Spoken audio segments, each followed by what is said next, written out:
en donde descubriremos los conceptos del judaísmo de aquella época.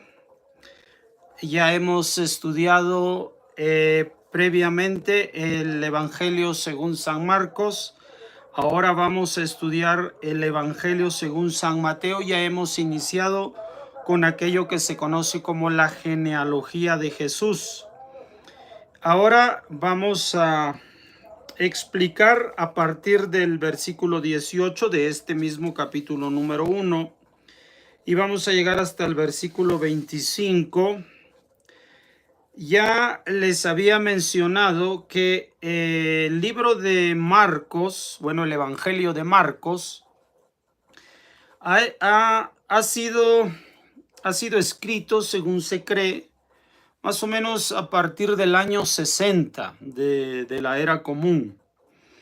Es el primer documento que se escribe para corregir algunas cosas que se empiezan a conocer dentro de la tradición oral de la vida de Jesús, de aquella época obviamente. Es decir, una vez de la muerte de Jesús se empieza a difundir acerca de su vida, de Jesús, y hay algunas cosas que están en confusión.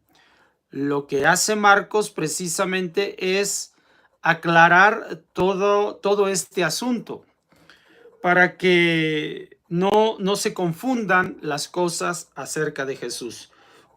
Por lo tanto, el objetivo de Marcos es la de aclarar los aspectos de hechos, los aspectos, digámoslo así, históricos de Jesús. Y lo retoma Mateo lo retoma, lo hace a través de la genealogía, es decir, menciona que Jesús es una persona histórica.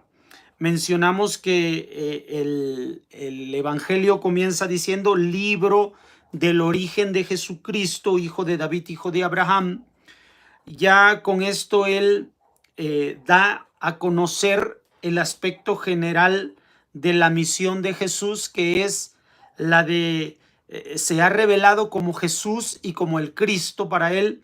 Por lo tanto, viene siendo el Mesías. Por eso es que menciona que es hijo de David y que es hijo de Abraham. Él define perfectamente, Mateo define perfectamente que aun cuando Jesús es hijo biológico de José, quien es el esposo de María, no lo escribe tal cual el texto de que es hijo biológico, porque esto ya se entiende que viene desde Marcos. O sea, a partir de lo de Marcos se sabe que Jesús es el hijo biológico de José y de María. Pero hay un detalle que todavía no queda claro, que es cómo es que puede ser nombrado como el Mesías, como el Cristo, si es un hijo biológico como humano. O sea, cómo es que él alcanza este concepto del Mesías. O en qué tenor se describe este concepto del Mesías. Por eso es que va a usar Mateo y Marcos, y todos los demás van a usar en ocasiones el nombre de Jesús y en ocasiones el nombre de Cristo o Mesías, y después pueden usarlo como unido, como Jesucristo. Entonces habla de estas dos personalidades adquiridas en Jesús. Una, la que viene biológica, que es Jesús tal cual, y otra que es el Cristo o el Mesías, que es una persona que tiene un origen en conexión a la divinidad. O sea, esta parte del Jesús en conexión con la divinidad, o sea, de origen divino en el sentido de su percepción, la percepción que él alcanza mientras está en la tierra, porque es hijo biológico de José, pero alcanza un desarrollo espiritual que es en mérito de Akadosh Baruj Hu. Por eso es que él va a ser conocido como el Cristo, como el Mesías. Así que esta es la parte que todavía no queda clara. Mateo escribe 20, 30 años más tarde de lo que escribe Marcos y busca que se pueda entender cuál es la misión que tuvo Jesús como Mesías y por qué se le conoce como Jesucristo o Jesús el Mesías o Yeshua el Mesías, como lo quiera uno nombrar. Ahora, entonces, vamos a dar lectura y vamos a ir explicando. Debe quedarnos entonces ahora claro que lo que Mateo va a hacer es explicar cómo este Jesús tiene un llamado a ser el Mesías desde su origen mismo. Por eso es que el Evangelio se llama libro del origen de Jesucristo. O sea, cómo tiene origen, cómo nace Jesús, ya ha sido explicado biológicamente, cómo nace de José, cómo José engendra en el seno de María, su esposa, a Jesús. O sea, eso está perfectamente claro en lo que dice Marcos y también lo retoma Mateo en la genealogía.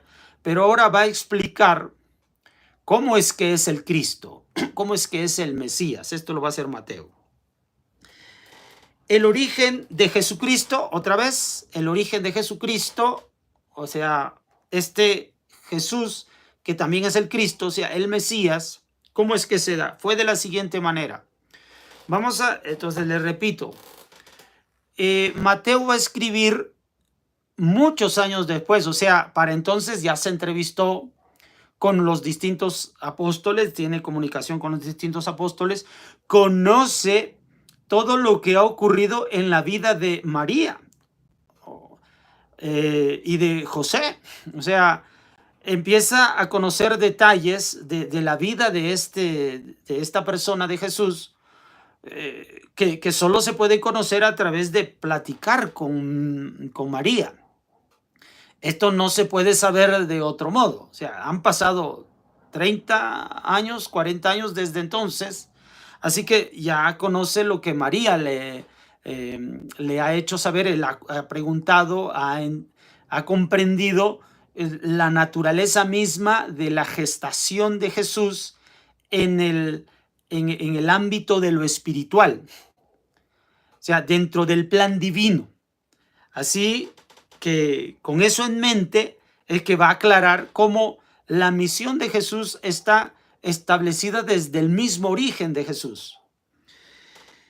Fue de la siguiente manera: su madre María estaba desposada con José, o sea, estaban en orden de casamiento. Cuando dice el texto de desposada, esta palabra puede emplearse para traducir los dos momentos, cualquiera de los dos momentos de la petición de la novia para el casamiento y del propio casamiento. Esto es una costumbre del judaísmo del Segundo Templo, en donde se hacía un encuentro entre las familias de él y de ella para hacer la propuesta de la fecha del matrimonio. Una vez que se daba la petición, o sea, en ese momento ya ella es novia, ya solamente falta la parte de la jupá, falta la parte de pasar al casamiento, pero desde entonces ya se consideraba siendo un matrimonio. Ya él era para ella y ella era para él. Ya no puede haber la disolución de este contrato matrimonial o de este convenio a matrimonio. Entonces, desposada se ocupa para ese tránsito de la petición hasta el momento del casamiento. Entonces, esto era la condición en la que estaban ellos dos. Antes de empezar a estar juntos, es decir, antes de pasar a la jupá, se encontró encinta por obra del Espíritu Santo. Esto significa que la anunciación que le llegó a María por por parte de un mensajero celestial, como le ocurrió con Sara un año antes del nacimiento de Isaac, como ocurrió con el ángel que se le presenta a la mujer de Manoah para el nacimiento de Shimshon. Hay un momento en que se hace la anunciación. Esa anunciación obviamente habla del momento en que se está preparando el cielo. Hay un plan divino para la criatura que viene a nacer, que vendrá a nacer de ella. Obviamente eso solo es la anunciación. Para que se pueda llevar a cabo el nacimiento y obviamente la concepción, es necesario que el varón se una a su esposa. Así que José más tarde va a venir, una vez que ya estén juntos, porque precisamente eso significa estar juntos, es decir, tener intimidad. No puede irse la mujer, no puede irse a la casa del varón, porque previamente por la ley judía que dice que los padres serán testigos de la pureza, de la virtud de su hija, por lo cual ya podrán dejarla ir a la casa del novio, a la casa del esposo, del ahora ya esposo. Por lo tanto, hay que saber la diferencia entre esa anunciación y el momento en que se dará la concepción biológica.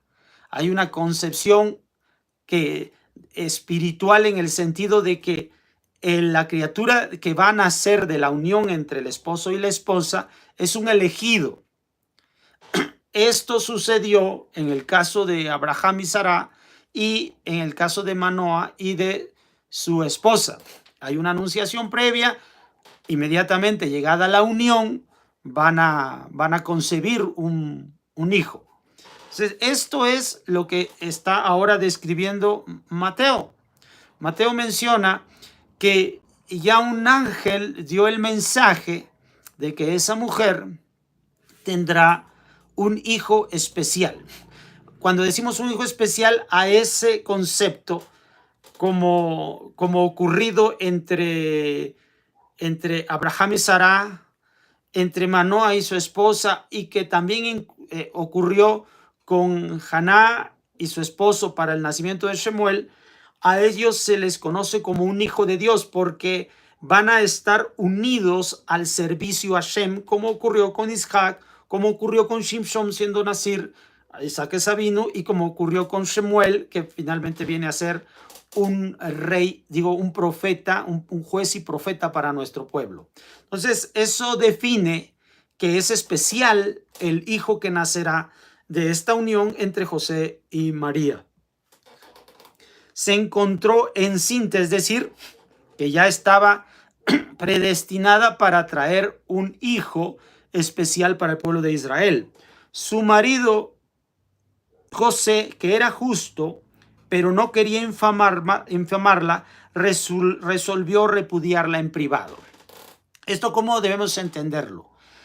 Pues resulta que en aquellos años, estamos hablando de un hecho hace 2000 años. Hace 2000 años no teníamos tan definido como hoy en día lo tenemos, que la unión entre varón y mujer, que en la primera relación de una mujer, ésta pudiera quedar embarazada.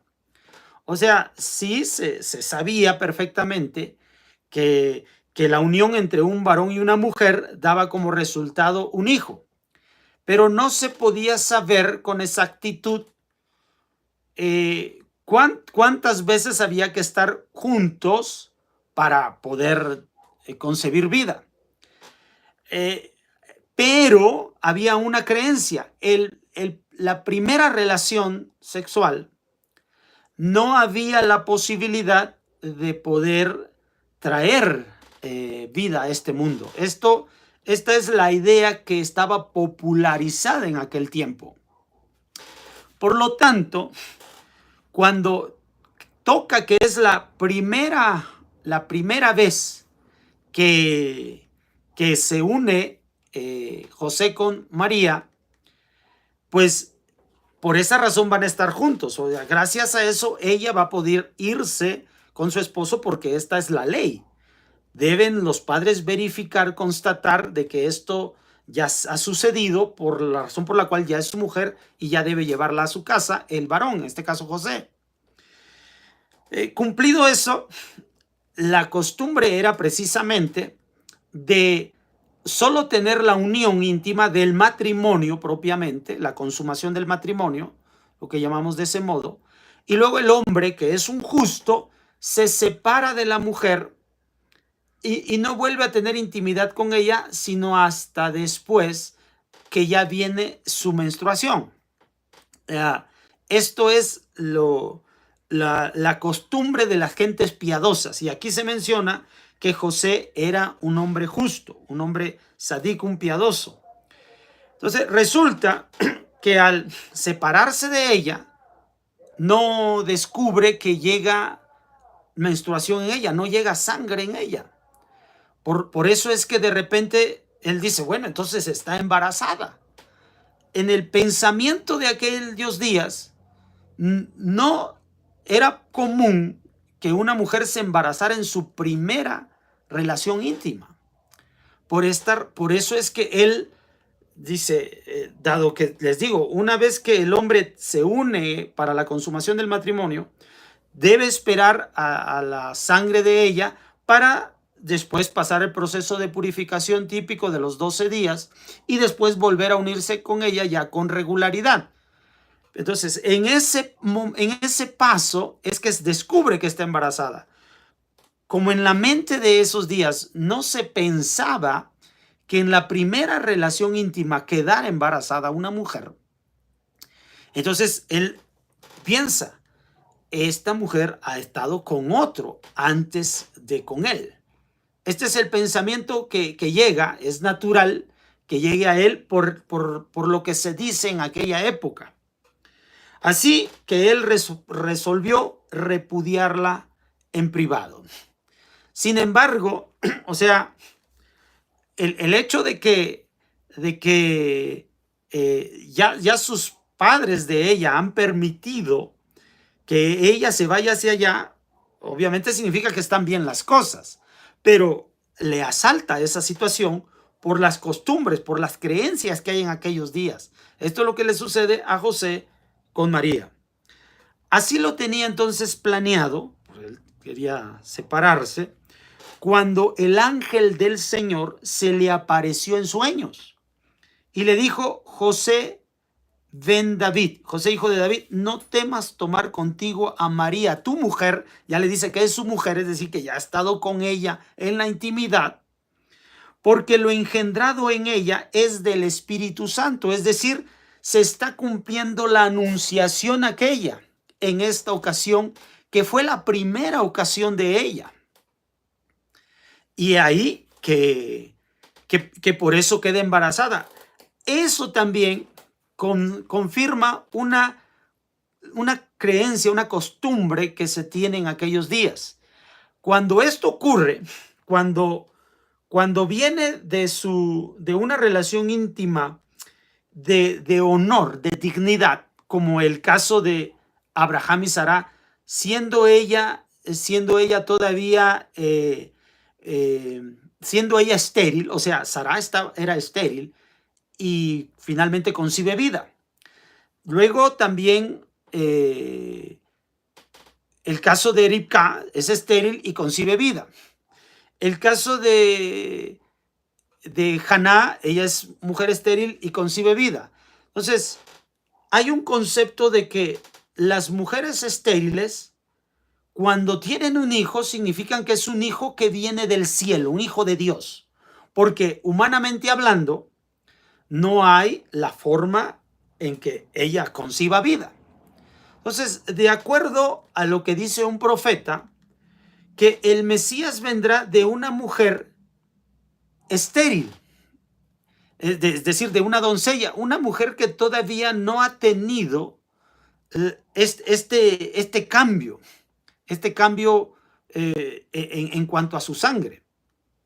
La aparición de lo que se conoce como la menarca, que es la primera ocasión de sangre en una niña de niña mujer. Ahora ocurre que en esa, eh, eh, obviamente esto significa que esta niña es estéril, al igual que Sara, al igual que Ribka, al igual que Haná. O sea, es estéril la niña. Y esto es la confirmación de que el hijo que viene es un hijo que viene del cielo. O sea, como ocurre esto, él toma distancia porque ya no es su hijo, por decirlo así. Sí, eso obviamente es el padre biológico, pero en el momento en que se une a ella y ya está embarazada, dentro de los judíos piadosos, la costumbre es no tener intimidad con la mujer más porque ya está embarazada. O sea, porque es el propósito de unirse a ella, que quede embarazada. Entonces, este José, una vez que se entera que está embarazada, ya no se acercará a ella. Y sobre todo porque entiende que el hijo que ella está esperando está en conexión con el hijo de David, con el hijo de Abraham, está en conexión con el Mesías, es un hijo de Dios, porque una mujer estéril pudo concebir vida, y esto es algo extraordinario. Ocurrió, le digo, con las matriarcas, ahora es lo que está relatando Mateo, que ocurrió en aquella pareja, en este matrimonio del cual nace Jesús. Entonces, todo esto lo está explicando Mateo para